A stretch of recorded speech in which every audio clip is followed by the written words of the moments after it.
From SF Land, this is Dorking Out, a podcast for people who love to dork out about movies, TV, and everything pop culture.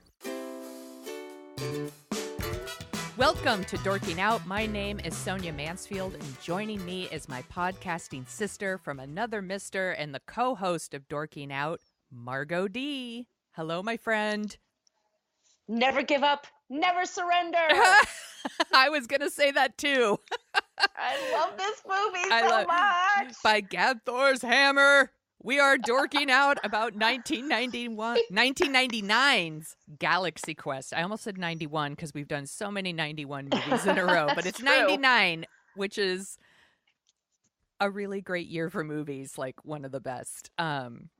And I super loved Galaxy Quest. We decided to do this one after sitting through listener request of Robin Hood, Prince of Thieves, and decided we needed another Alan Rickman performance to get the taste of Robin Hood, Prince of Thieves out of our mouth. Is that about right? It's about right. And this is a movie. I didn't see it in the movie theater. It's one of the ones I rented when it came out. And I was astonished how awesome it was. And I can't understand. It wasn't a big hit when it came out. Yeah, it made like 70 million, which is, nothing to sneeze at. But, if your movie doesn't break 100 million, you're a piece of shit. And also, as beloved as this thing is now, you would think, oh, this was hilarious. Everybody knew about it. Right. No, I think it took time. And I think it just had to be on TV a lot as well. Mm-hmm. It's a very TV friendly movie. Yeah. So you didn't see it in the theater at all? No, I don't know why. I think it came out at Christmas. Yeah. You did tell me this is one of your favorite comedies. This is absolutely without question. If we were not going to talk about Galaxy Quest soon, I was going to have a fit because I love this movie so much. Didn't you list it as one of your comfort movies too? Oh yeah, this is one of my comfort. Yeah. This is one of my movies. I call it it has the best third act. The last 20 minutes of this movie are just my favorite in any movie ever. Yeah. I could watch it over and over again. It just always makes me happy. Well, it's celebrating its 20-year anniversary. And for people who don't know, this is I guess you would say it's the kind of Star Trek spoof that came out in 99 with Tim Allen and Sigourney Weaver and Alan Rickman, Tony Shalhoub, Sam Rockwell in one of his first big movies, I think. Daryl Mitchell, Missy Pyle, Justin Long, and I know I'm going to get it wrong, Enrico Colantoni? Enrico Colantoni. Yeah, from Just Shoot Me and Veronica Mars, and he was my favorite thing in this movie, but we'll get into that in a little bit. Yeah. I actually saw this in the theater, and I remember just super, super loving it. Just loved it. And I'm a Star Trek fan, but not a hardcore Trekkie. Just Same here. Someone who I like Star Trek, but I don't watch it all the time. I like the movies. But I married a Trekkie, and so I had him sit down and watch it with me, and he was like, this movie gets so much right. Yes. It just gets so much right about the show and its fans. And I love that it's never mean to the fans. It's beloved by fans. They love it. It could have been a shitty, mean-spirited, oh, these losers, they all like Star Trek or whatever, but it's not that at all. It's really lovingly done, I think. Was this after the do you remember the Trekkie movies? And oh yeah, I think it was Denise Crosby. Is she the one who directed them? Yeah. And I remember I my brothers were into Star Trek. I've always liked Star Trek. I'm more of a Star Wars girl. Yeah. But I remember especially that first Trekkie movie, and it's all about fandom. And I was so completely charmed by it. And I was like, oh, I get it. I get why people love this. Because it's about kindness and being good and being ethical and caring about others and empathy. Yes. And that's those are really wonderful qualities that are kind of square, I guess, for some people. I guess that's true. It is, but it is all of those things. And it's funny, now I'm talking about something else, but I tried watching the new Star Trek show. Yeah. And I just couldn't get into it. It was it's kind of dark, and it just didn't have any of the fun that the other Star Trek shows had. Not that the other shows didn't deal with like dark things, but this one's just like dark, dark, dark. It's like, we're making the gritty reboot of Star Trek or something. And I was like, I guess I don't really want that. So we've been watching Orville, the one with Seth MacFarlane. I haven't seen that yet. And I'm not like a Seth MacFarlane person. Like, I don't like the Family Guy and all that stuff. I know people love it. I'm just not into it. It's not my jam. But the show is really, it's kind of Galaxy Quest-ish. But not the movie Galaxy Quest, but the show that's within the show. The show that's within the movie. It's kind of like that. It's like Star Trek, but it's like got all the like joy and fun of it. And it's really good. I really like it, actually. It scratches more of that Star Trek-ish itch. But we're talking about Galaxy Quest. I apologize. No, but you can't talk about it without talking about Star Trek, because I think we have to think about, like, with Star Trek, it gains in popularity in the 70s and then into the 80s. And then William Shatner appeared on SNL in a very famous sketch where he made fun of people who go to Star Trek conventions. Like, don't you people get lives and stuff like that? And it was controversial at the time because he was shitting on his fans and shitting on, all of the Star Trek people from the original cast have had a complicated relationship with the show and the fandom. But I've liked to see, like, especially now, they're almost all gone, but in their twilight years, they get how much they meant to people, and it was important. Yeah. And that's, I think, like, this is where this crew is of Galaxy Quest. Like, they're only like 10 years out from when their show was canceled, so they can't look at it with rose-colored glasses just yet. They're just sort of like, where's my next gig? Where's my next thing? Is this really going to be it? Yes.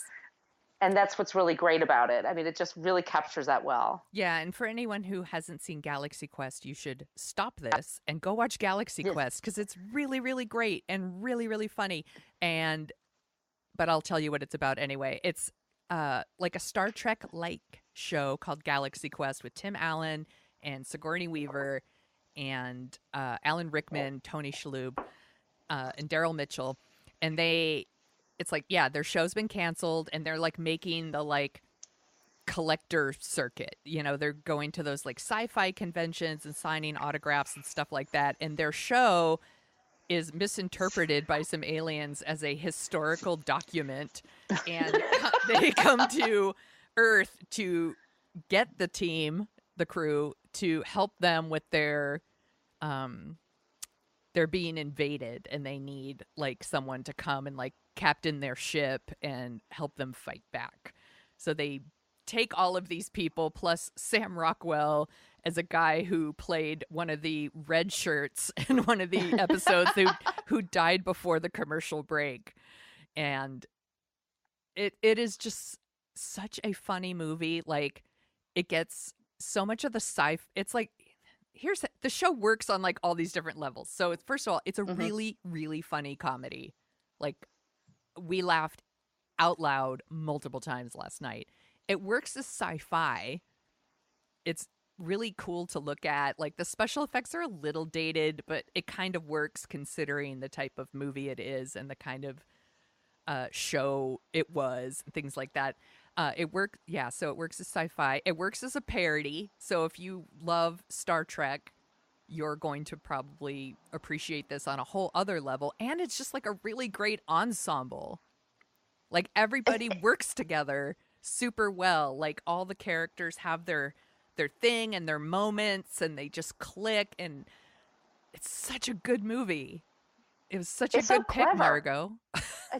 It's so clever how they do that. Like, they have them captured by aliens that watched all of their episodes and thought it was real. So they rebuilt the ship, and they rebuilt everything for them. Yes. And then they treat everything like it's real. And so here are these has-been actors, and they get kidnapped, and now they have to act the part. And it's like, well, they don't have any choice because they're going to get killed if they don't. I mean, they're being chased by monsters. But in the end, they find out who they really are. Right. They get to be the heroes that they've been playing all along.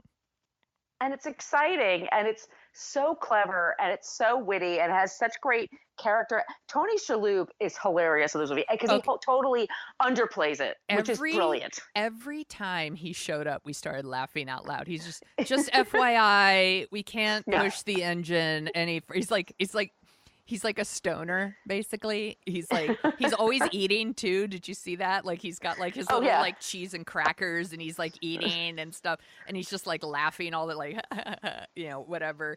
Yeah. FYI, we guess we can't like push the engine anymore or something. I don't know. Like he's just so funny. For me, it's all about Alan Rickman. So he plays this very serious British actor, and he has to wear the wig and the ears. He's like our Spock. Yes. Basically. And I love the very first part when he's signing the autographs, the way he just like grabs them out of their hands and signs them. It's like a claw. And he just unleashes. I played Richard III. And they're like, here we go again. I love. Go ahead. I was just getting, and Sigourney Weaver, 50 years old when she made this movie. That's bananas. Smoking hot. So hot. And she's wicked hot. Yeah, and she doesn't get the props I think that she should for how great she is at comedy. She is I agree. Really funny in this movie and playing a character who on a show had like nothing to do other than to repeat whatever the computer says. And she's just so funny in this movie where she's like just repeating everything the computer says on the ship, and they're like, you don't have to do that, and she's like, I have one job. And she's just really great. And what do you think of Tim Allen? I think he's perfect for this part. I think he's just the right amount of swaggering. Yeah. And I think he's the right amount of ego. And he's a funny guy. I mean, he knows how to tell a joke and he knows how to sell a joke. Yes. And I think he's just that right combination of like arrogant and funny and just like, a little bit of a doofus and knows that he's not perfect and, and knows he's kind of a joke, but he's trying to keep going. And he finds himself, like as soon as they kidnap him first. Yes. And he's like psyched. Like, ooh, okay. Like he's been waiting for this adventure. And then he goes back and gets them from that electronics store. Yeah. Okay, this is one of my favorite lines. Is it one of your favorite lines too? Where they're at say it. Okay, they're at the what's the store again? I'm sorry. It's like the tech outlet or something. It's like a Fry's Electronics or, Radio Shack or whatever. And they're all there without him, and there's Alan Rickman and he goes, by Gab Thor's hammer. What a savings. And there's like 5 balloons that they release. Made me laugh so hard. It's so I'm like, silly. I'm going to start saying that all the time now. Once again, I have the captions on, so I got all the jokes in. Like I can get all the stuff. So there's these group of kids that follow, led by Justin Long, who is so effing hilarious in this movie. He is so funny. So funny. And it was like his first movie, right? It's one of his first movies, and he plays this like kid that's obsessed with the show, and he and his goofy friends go to all the conventions and go to all the signings that are like based in LA, so they could do that. And he and Tim Allen, they crash into each other in the parking lot, and they grab each other's space thing, like the walkie-talkie thing. Yes. So then he has Jason's, and Jason has his. And so they're kidnapped, and they go. So then they get picked up, and they're taken to this spaceship. And then the cast decides, all right, well, we have no choice. We have to just go through with this. And then Tim Allen realizes like, there's this kid who might have my walkie-talkie, might be able to help us because he's obsessed with the show. And I love the scene where he's just talking to him out loud, and Justin Long is just talking out loud to us like, oh, hey, hi, yeah. And he's like, no, man, it's real. Just I knew it. I knew it. Yeah, I knew it was real. It's such a great touch. It's such a great idea. And I love to it have when these his kids mom, included. His mom makes him take out the trash. She's like, Mom, I cannot stress to you what a bad time this is. Well, at least he's outside. Yeah, at least he's outside. I Such great really touches. working him in is so smart because Right. it gives like the fans, like he's the fan stand-in basically, and Yep. he helps them save the day, and I think that's really cool. And rewatching this, like I said, I super loved the movie the first time I saw it. I had Galaxy Quest pint glasses, like I really loved. Which sadly I broke over the years because I'm a clumsy asshole. But So anyway, this time I was really blown away by Enrico Colantoni. I really hope I'm pronouncing that right. As Mathazar. Yeah, I was so in love with him this time. This performance was so great because he really is like the heart of the movie. Like they really do come to like help him, and they really care about him, and they don't want anything bad to happen to him. And I love just the way he moves and the way he talks. It sounds like someone who's trying really hard to speak English, but English is not easy. It's not an easy language to learn. Like, and just like, and the tones and the inflections are not right. And he's just so good in this. They're all great. I mean, Yeah. all they're aliens. They all have like a similar haircut, and they wear similar clothes, and they clap with their arms really long, like Nancy, what's her face claps in Congress now. Yeah, like Nancy Pelosi does. Nancy Pelosi clap. They do that kind of thing, and they go when they're laughing. Yeah, they all have little like little things that change their appearance so that they look human, but they're actually these weird, like kind of almost like octopus looking things. And they walk with their hands in front, like alongside their bodies, Yes. like really stiff and awkward. So it's him, and Rainn Wilson is one of them, and then Missy Pyle is she is hilarious. She is so funny, and I read she's that adorable. She is adorable. Everybody drink. Everybody drink. I read that Steven Spielberg apparently came on the set and saw like a bunch of her stuff and really, really liked her and asked for her part to be like expanded, and that's why they added like this romantic subplot with her and Tony Shalhoub. Well, I'm glad they did that because she's perfect. Yeah, and it's actually really sweet. Like, I like that they get together, and I just love the scene where they kiss and like her tentacles come out. And Sam Rockwell's like, oh God. He's like, ew, that's not right. Sam Rockwell is so great in this movie. Is really, perfect. really, really funny, and also the subject of one of my favorite lines from the movie, which is when they're down on the planet, and Sigourney Weaver's character says, "We have to get out of here before one of them kills Guy." Because he's expendable. He's not a main character, so he could be killed. But I love when they are kissing and her tentacles come out, and he's like, ew, that's not right. And then later, as they're leaving the ship, she's with Tony Shalhoub, and she's holding his hand, and they run into Mathazar, and there's no scene where it's like, no, you can't go with him, or you can't be with him, or he has to stay, or whatever. Like, Mathazar sees that they're holding hands, and he's like, I get it. And, like, that's just it. They're together. Yeah, they don't have to over-explain it. Just, one quick wink and a smile and whatever, and we totally get it. Yeah. And we're rooting for them. Yeah, they're great. And then Tim Allen and Sigourney Weaver have kind of a growing kind of romance thing going on. And you're rooting for that because they're kind of getting to know each other better. And I like the part where they're going through the stompy thing. The chompers. The chompers. And she's like, what the hell is this? This makes no sense. These writers need to be shot. Like, it's so... she's right. I mean, I'm not doing this. This episode is badly written. And I love it. The kids are on the planet Earth. Like, the kids are like guiding them through it, and they're all connected. And this is not like great technology we had in 1999. And these kids are freaking on top of it. They are. And they're just they're so great. They're adorable little dorks. Oh, they're wonderful dorks. And Daryl Mitchell. Oh my God. Yeah. As Tommy Weber, he's so good. And then I asked you, like, when was it that he had his car accident? So it was 2 years after. Yeah. And he's a paraplegic. Yeah. I believe. Yeah. And then he was on the show Ed, which I loved. Yes. He was really great on that. If someone doesn't really love good. Ed, I don't know if we can be friends.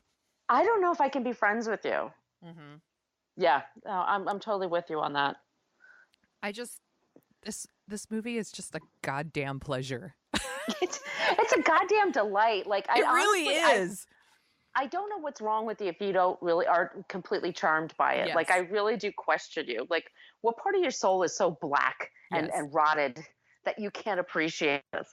Because it's not cynical. It's very open and embracing, and it's jabbing a little bit at the culture of fandom, but not really. Yeah.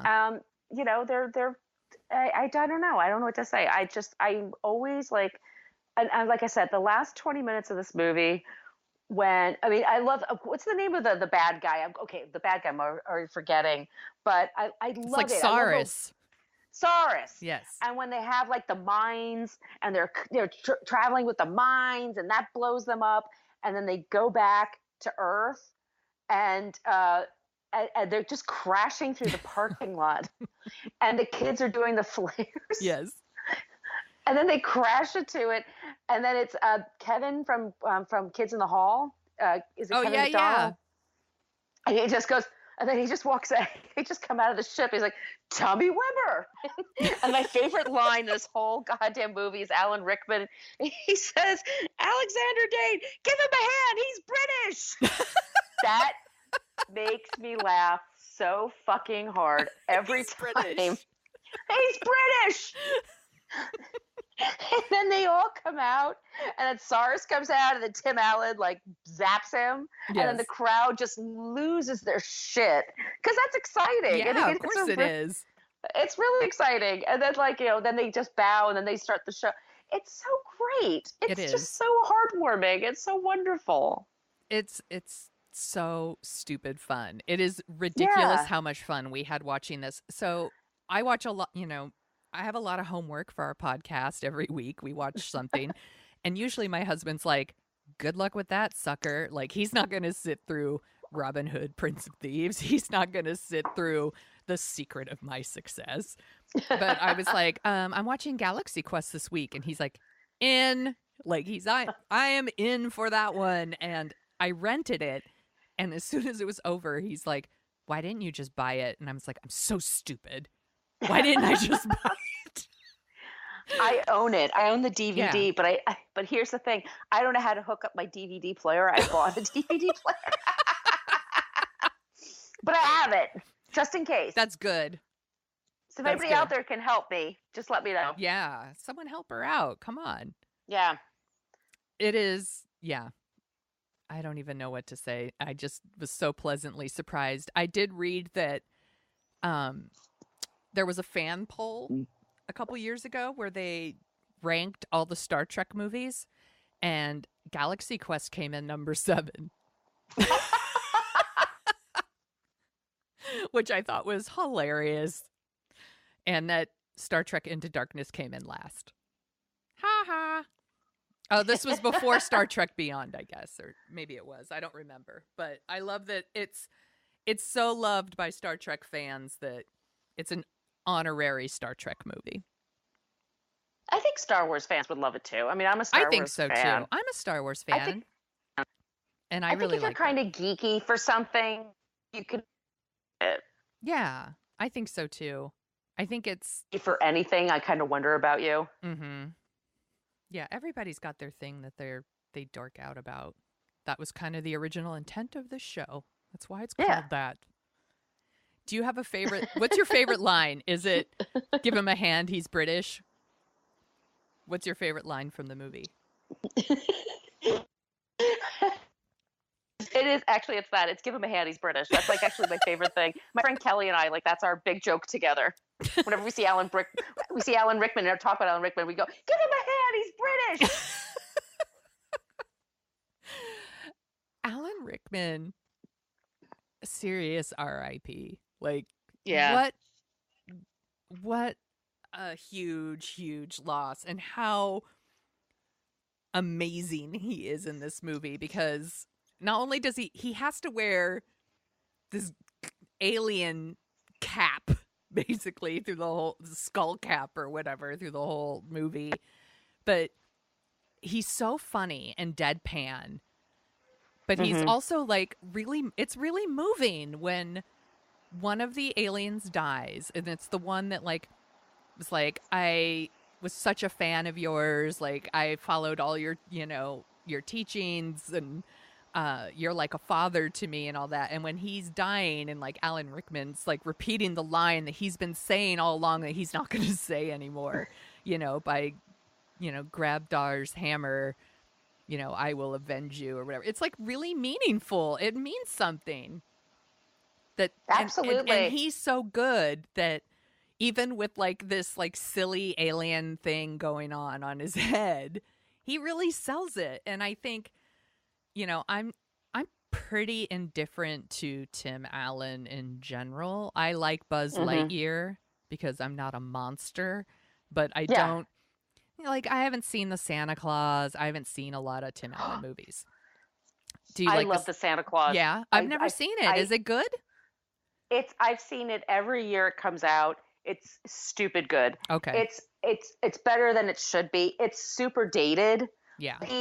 He's really funny, and I just like Christmas movies, and it's super dated, and it's very silly, and it's very predictable, but he's really funny in it. I mean, I don't think he and I would vote. I wouldn't want to go out to dinner with him. Yeah. I don't think he and I would get along. I don't think we'd have much to talk about. Like I said to you last time, my roommate interviewed the woman who played his wife on his show, and was like, ugh. But I think in certain roles he's really good, right? And he's very believable, and he's a perfect Jason Nesmith. I mean, I just love the name Jason Nesmith because it reminds me of Mike Nesmith from the Monkees. Yes. He's the best monkey. He's actually really good in this. He's great. He's really great, and I do love the scene where Mathazar is he's being tortured, and like the villains, Saras makes Tim Allen's character like tell him the truth, like that you're not who you say you are. And he says like, I'm an actor, and basically that doesn't translate for him, so he has to say I'm a liar. And Mathazar's so upset, and you feel so bad for him, and you feel so sad for Tim Allen, and he's actually really good in that scene. And it's just like I said, it's a really funny movie, but there's these little moments, like, because there's stakes. There are stakes in this movie. Yeah. It matters. Like, these things matter, and I just thought that was a really nice scene. It's literally it's life or death. Yeah. And not everyone makes it, and it is scary for them to get back into the Earth's atmosphere and where they get and what's going to happen. And when they arrive, spoiler, they arrive and they're safe, and they destroyed half the parking lot, and I don't know how they didn't kill anybody right getting into that convention center because half the room is knocked out. But it's exciting. Like I said, I could watch that over and over again. Like it's so there we go, Tommy Webber, and he just kind of stumbles out there, and then Gwen DeMarco, and she stumbles out. It's so good. Okay, she is so funny with like when they show the scenes from Galaxy Quest, the TV show, and her boobs are just out. Like they're just out. Like they put her in like for no reason. She's wearing like a really low cut like uniform or whatever, and she's like, no one ever asked me about like what my character does or anything. Like TV Guide wrote 6 paragraphs about my boobs and how do they fit in my uniform. And when she's doing this like convention circuit, she's wearing the normal uniforms. Her boobs are not like hanging out.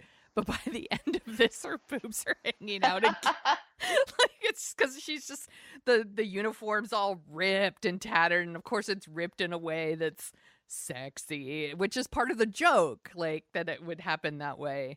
And it just made me laugh. And then I read that Sigourney Weaver super loved the blonde wig and the push-up bra they put her in. Did you read that? Oh yeah, and well, it's so funny because like to me, she'll always be Ripley. Like she's always going to be Ripley. So Ripley is like one of the toughest badasses ever, like in a sci-fi movie. But here she is completely objectified, but at the same time she's in on the joke. Yes. So she's having fun with it. And it's so great. Yeah. And Sam Rockwell just being that doofus that he is with the mustache. He is just kind of swaggering around. He's so funny. So funny. I love that he is like constantly worried that he is going to die because he did not make it out alive for his one episode that he was in. And I love that Tony Shalhoub tells him, "Did you ever think that maybe you're the comedic sidekick? Maybe you're not like Red Shirt. Maybe you're comedic sidekick." He is really, really funny, and he's got like this his hair's all slicked back, and like he's got like the gross creeper mustache, and I really like Sam Rockwell in general, and I think he's super funny in this. I think it's one of his best parts. I do. I just think he's so great in it. Everyone is. Did you read who else they wanted for Tim Allen? No. Tim Allen's part? So originally Harold Ramis was going to direct this, and he wanted Alec Baldwin or Steve Martin or Kevin Kline. Okay. Which I think any of those people might have been good. Yeah. But I guess the studio really wanted Tim Allen, and they took a long time making a decision, and I guess Harold Ramis was like, "Nah, I'm out." So then he left. R.I.P., by the way. Yeah, that was sad. Yeah. That one's no good. But he saw the movie eventually and said, like, Tim Allen was great in it. He's like... Yeah, he's kind of the perfect person, I mean, if you think about it. Like, he had that TV fame. Yeah. Yeah. Yeah, it makes sense. Yeah, it totally makes sense. I read that Tim Allen was going to do Bicentennial Man, the one that Robin Williams did. Oh, God, that terrible movie. Yeah, and that he chose this one instead. And I was like, good choice, Tim Allen. Like, he makes smart choices. Apparently, because, boy, I know I saw Bicentennial Man, but I don't know if I could tell you anything about it. I know it sucks. I know I didn't like it. I definitely remember that. I know I was going to tell you something else. Damn it. All right, I lost it. You go ahead. Well, do you want to hear about the top songs of 1999? Yes, I do. Okay, so the top songs of 1999, 20 years ago, you guys. Number 1 is Cher, Believe. If you believe in love after love. And then number 2, TLC, No Scrubs. That's a great song. Awesome song. Then we have Ricky Martin, La Vida Loca. You couldn't get away from that song. Oh, God, he was everywhere. And then everywhere. Jennifer Lopez, J-Lo, Mm-hmm. If You Had My Heart. That was her first single. Okay. It was a big deal because she was singing. Yes. I don't remember this song. It's Celine Dion, I Am Your Angel. Oh, I don't know that song. I don't know whether. And then the last one I have, I love this song so much. It's Christina Aguilera. It's her first hit, Genie in a Bottle. Oh my gosh. I love that song. Yep. So good. Yeah, I'm not made of stone. I love that song. Oh, no, she's good. So I wrote down the top 10 movies of 1999. Normally I go through and like make you a nice selected list, but I went with the top 10. So number 1 was Phantom Menace. Of course. Sense. Yeah. Number 2 was The Sixth Sense. Great movie. Ooh. I love The Sixth Sense. Yeah, I love that movie. Toy Story 2. Yep. Make me cry just thinking about it. I love Toy Story 2. I've seen it 500 times now because I have a kid, and it's good every time. The Matrix. Excellent. Tarzan. Not so I don't even much. remember that. No, Don't even remember it's it. not very good. The Mummy. Mummy was good. Okay. That was fun. Notting Hill. Oh, I hate Notting Hill. Really? We should watch Notting Hill. I know people give me a hard time about this. I think Julia Roberts' character is such an asshole and so mean that she doesn't deserve what's his face? Hugh Grant. Hugh Grant. Yeah. I think she's such an asshole that she doesn't deserve it. It makes me so angry. Oh my God. We need to put Notting Hill on the list then, because that would be fun. Yeah. I just watched part of that a couple weeks ago over at my parents' house with my mom, and I was like, so I think I might be with you on that one. The World Is Not Enough, and American Beauty, and Austin Powers, The Spy Who Shagged Me. Oh my God. American Beauty. Do you remember I remember seeing that in the theater, and it was going to get nominated for a ton of Oscars. It got all this buzz. And so I remember seeing it, and I was like, and I walked out like, really? See, I think I'm such a, like, I think I was a total mark for that movie. I was like, that movie's really good. And then, you know, rewatch it like years later, and I'm like, oh, that has not aged well. I thought it was, it's very artful and stuff like that. But I remember just sort of like the overall message of it. I was like, eh? Yeah. And that was one. And what was the other one you mentioned? Austin Powers, The Spy Who Shagged Me. I loved the Austin Powers movies. I did too. They made me laugh really hard. They're very silly, but, they're fun. They made me laugh really, really hard. I'm ashamed. But no, actually, I don't remember if the third one made me laugh very hard. Actually, now that I think about it, I don't know if the third one did, but yeah, the first one was really great, yes, especially. Definitely. Are you dorking out about anything else, Margo? Well, I have a couple of things. So you and I talked about A Star Is Born a few months ago, and I think that's still on both of our minds. Always. So there's a podcast that I love. It's called Shrink to Shrink, and it's two psychiatrists, and they talk about movies, and they talk about the psychological aspects of them. Oh my gosh. All right, I'm downloading that right now.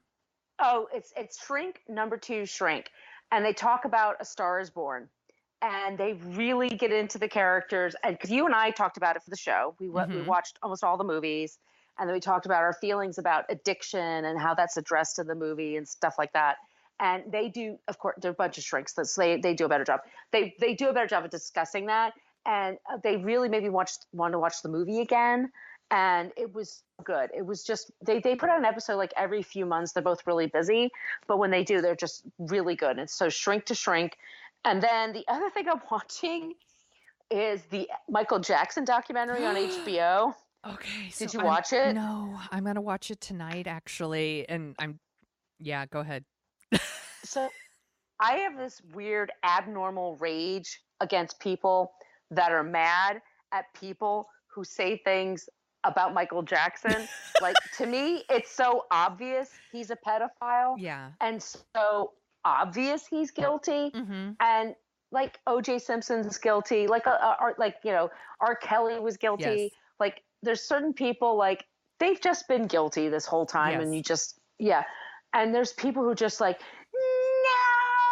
no. And I can't even absorb it. When you hear these stories about these poor guys, like what they've been through and just those are the ones that are willing to speak out. Right. Like all the people that worked there at Neverland Ranch and signed all kinds of contracts, I'm sure, and can't say anything, or they are traumatized for being implicit in all this is going on. I'm sure there's so many people walking around with psychic damage, and Michael Jackson's family, by the way, because you know they had to know something. Oh, for sure. They had to know. I'm sorry. I believe these guys. I don't apologize for that. And but I have to tell you, I watched them both last night. Oh, I don't recommend that. Yeah, you need a break. That's a 4-hour bummer that nobody needs. Like, I had really weird dreams last night. Yeah. But it is fascinating. And it's also, there's a really great article that I'm geeking out about. And it was in Vulture. And I'm sorry, I'm not remembering the author's name, but if you go to Vulture and you look up Michael Jackson, Finding Neverland, he wrote, his essay was basically, we should never give a celebrity or anybody this much power. Like cultural power, just, giving them a free pass. Like, no one deserves this much latitude because anybody will take advantage of it, which he did. It's crazy to think about how much people still love Michael Jackson. Like, here's the thing. I like Michael Jackson's music too. I don't remember a time when there wasn't Michael Jackson music. Like, we grew up with it. Yeah, yes. It was like he was the shit. There's a reason they called him the king of pop.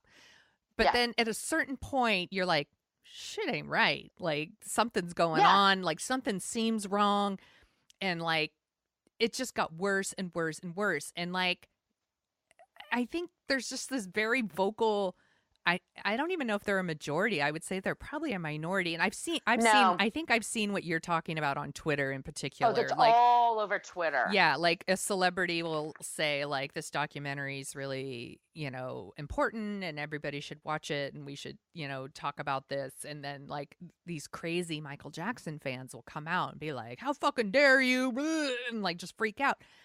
And you see it in sports too, because there's a lot of shitty things going on in sports right now. And people will say and do anything to justify their love of Michael Jackson music or their sports team or whatever. They don't care. They'll just put it in a little box and put it in the back of their brain, and they just can't hear anybody say anything bad, because then that means they have to accept it and accept responsibility for the fact that they know Michael Jackson molested kids, but they still like his music and they're fine with it. But they don't want to admit that to themselves. So they pretend that there's no such thing as like victim culture or that faulty memories. Like, your memories aren't like a computer bank. Your memory is a memory of something, if that makes any sense. So, like I grew up in a house with two boys, my two brothers and my sister. We went to the same Christmas every year, same Thanksgiving. We have different memories of it. And that's just how the brain works. And we remember things differently. And these guys like, he said on this date this and on that date that and blah, blah, blah. I'm like, he was 7 when he's being molested by a 30-year-old. Like, and of course that's going to mess up your boundaries, and it's going to mess up your timeline. It's going to mess up one of them especially was 7 when he met Michael and all this started happening, which is awful. And you know what, you can acknowledge, like, you like his, you can still, I guess you can like his music. I don't know. I'm not going to listen to it anymore. I've kind of like, after this, I'm done. But just because somebody says something about someone that you like, it's not an act of aggression against you. Yeah. That's the thing, right?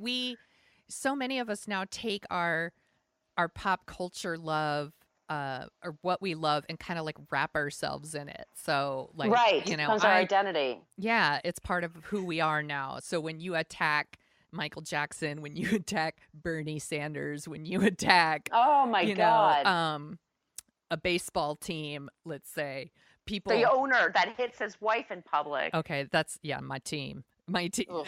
But here's the thing. I actually, this is like a whole other story, but that team also has like an owner who donated money to racist candidates. So I had already talked about it. Yeah, and I've like pulled my support away and not giving them my money anymore. I might still watch the games on TV because I already pay for cable, but I'm not giving them my money. And you'll see, like, you go on Twitter and like all these Giants fans are making up excuses for why it's okay what happened, and because they can't deal with the fact that they are going to continue to give money and support a team that has an owner who hits his wife. And it's okay to be a little judgmental about that, by the way. It's okay to be. Michael Jackson admitted to sleeping with boys. Yes. This is not too hard to believe. He brought them into his bedroom. And then people go, this is the thing that really drives me up a fucking wall. People are like, but the parents didn't do anything. Like that doesn't matter. Yeah. Okay, that sucks, but it doesn't matter. Yeah. Well, Mike. The parents didn't do anything. That settles it. So that's not a crime. All of a sudden it's not a crime? Like, what are you talking about? Yeah. And then they waited till he died. What does it fucking matter? What, you know what I mean? Like, I wonder why. Do you think maybe they were just a little fucking afraid? Like, do you think Michael maybe had a few lawyers that protected him? And he told them, if I go to jail, you go to jail. Yeah. And they believed it, and they thought, and they believe, and they all. And here's the weird, wicked. And this is okay. I'm getting a little political. Oh, let's do it. Do it. Go for it. Okay. So Oprah's doing a whole show where she's talking to the survivors and the director, and she gave her own kind of softball interview to Michael Jackson back in the day, and she admits now, I gave him a pass because he's a black guy. I liked him. He seemed to make up. I thought he was a Peter Pan, and everybody always says the Peter Pan, and then I'm like, did you fuckers even read Peter Pan? Peter Pan's an asshole, by the way. That's a whole other subject. I've never read Peter Pan. Did he molest kids too? he treated them like shit. He's actually he was a narcissistic asshole who just kind of stole kids to hang out with him because he didn't want to be alone. Ooh, what does that sound like? I wonder. Right. So Oprah's getting all this shit and all this hatred on there. And then like people want to question her. And it's just like, you know what? The more information, this is what Oprah said. So back in the day when she had her show, her best friend is Gail. You all know about Gail King. Yes. And Gail King said to Oprah when her kids were young, and Oprah was talking about child molestation, which Oprah had been through. Gail says, I'm going to really try to protect my kids so they never understand that pain. And Oprah said to her, you don't understand. It's not always pain. It sometimes feels good. And that's what's messed up about it. And so these kids felt this attention from this person that felt good, even though they knew it was wrong and it was, boundary crossing and stuff like that. It still felt good because it was Michael Jackson and they thought they felt special. Right. And that added to the shame. Yeah. And that adds to the weirdness of it. And it's not until years later, you go, holy shit, that was fucked up. How many times in your life as an adult do you go back and think about things? Oh my God, wait a minute. That person that said that thing or did that thing, that was wrong. Yeah. Lots Shit. of I times. think about shit that happened to me in my 30s where I'm like, that's Yes! fucked up. Oh yeah. I mean, I do too. But I mean, it was just like, it's just, so anyway, it's like, you can never speak your truth ever because you have some sort of enlightenment later. Like, oh no, it's too late because the person's dead. When person's dead and people make that argument, I'm like, oh, shut up. Because that's what Irish Catholics do. I grew up in an Irish Catholic family. And you can never speak ill of the dead and never talk. I'm like, who gives a shit? They're dead. Like, just talk your truth. Anyway, I'm sorry. No, I'm sorry. You don't need to be sorry. we can always do real talk on this show. And I really, really want to watch that documentary, and I just didn't watch it yet, and I'm not going to watch it all in one sitting because that's take terrible. Your time and with it. My son is currently the same age as like what those boys were. So I know that like it's going to be really hard it's hard to stomach whether you have kids or not because you're a human with a soul, but yeah, of course. It's another thing to it just adds like a whole other layer on top of that, how fucking awful and disgusting and yeah. It's so upsetting. Yeah, I don't want to say that that's what I'm dorking out about, but okay, good. I'm sorry. It's for some reason I just got caught up in it this week, and then I watched it last night until really late, and I was just, and then people still, like I said, the Michael Jackson fans that stan and just dox anybody who has the nerve to say, I think what he did was wrong. Yeah, like. What is broken about you? The trial was going on. I was working at a newspaper, and we were all just waiting by the TV for the verdict so that we could like get our paper out, and they find him not guilty. And there's that woman there releasing fucking doves. Oh yeah. For each count that was like that he was found not guilty or something. I was like, are you fucking kidding me? Like, what the fuck is wrong with you? People love Michael. They really attach themselves to him. Yeah, they really do. I don't know. But, yeah. But good talk. It was good. Yeah, I'm sorry. No, that was don't. My rant. No, you don't need to be sorry. And when I say good talk, I mean really. Like, that's a good thing to talk about. And, yeah. If anyone's listening and Michael Jackson fans are coming after you, I'm so sorry. That fucking sucks. They're cray-cray. Listen to the episode and listen to what I have to say and try to argue anything I just said. It all makes sense. Yeah. Anyway, Shrink to Shrink. That's the podcast you need to get. Are they going to do the Michael Jackson documentary? Because I might need it after I watch it. You know what? Oh, you know what? I should tell them that. Oh, I'm going to tell them that. Okay. That would be a really good idea. I heard that in Sundance they were showing that documentary. Did you tell me this or did I read it somewhere? That they had the counselors out in the lobby? Yeah, I know somebody. She's a movie writer, and she's based in New York, and it's for one of the online publications here. And she walked in, and it was at Sundance, and somebody said, like, there'll be counselors outside after the first intermission. And she, like, sent a note to her friends, like, oh, what bullshit this is. Like, what kind of weird marketing is this? Like, out of the 1950s, like they have buzzers under the seats or something. Right. That's how she described it. Right. And then she said she came out of there and she texted a bunch of people. We included it. She just was like, I'm so devastated right now. I don't know if I can sit through another 2 hours. Yeah. And I think now I think you can, because if you heard it a few times, you can kind of brace yourself. But if you went in like not knowing, it's a tough slog. Yeah. Yeah. I'm going to have to break it up. I don't know if I could do it all Yeah. together. It's hard. Never give up, never surrender. Never give up, never surrender. Where can people find you on the internet, Margo? What are you dorking out about? Did you say anything? I didn't, but I don't really have anything. Okay. So this is fine. I finished Chef's Table.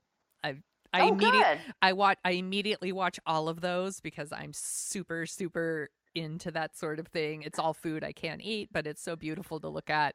So, also I just find it very relaxing. So that's what I'll watch tonight. Yeah, do it because I love watching food shows. Like, especially those food documentaries on Netflix are my favorite. They're the best. Chef's Table, they're really good. Cooked, salt, fat, acid, heat. Like, yep. They are just very relaxing, beautifully shot, really interesting. I love all of those, and my husband's super into them too. And I find that they're just a really good way to like tune out like the rest of the world. Oh yeah. So this might actually be a perfect antidote to the Michael Jackson stuff you watched. Yeah, no. So I'm glad you mentioned something, and also we might be discussing something important next week for our show. That's right. We're this back and forth. We were talking. Yeah. Do we want to say what we might talk about next week? Yeah. What do you think? We are super bummed about Luke Perry. I'm devastated, actually. This one is tough. This is, someone that we watched a lot in our formative years, and it's a super bummer. So I think to help us process our feelings, we are going to watch and talk about the Buffy the Vampire Slayer movie, which I loved. I love too, and I can't wait to see it. Yeah, it's going to be really, really fun. So if you're listening to this and you want to watch it too, and then we could all talk about it together, that would be super fun. So everybody do that. I think it would be helpful. We can all get through this together.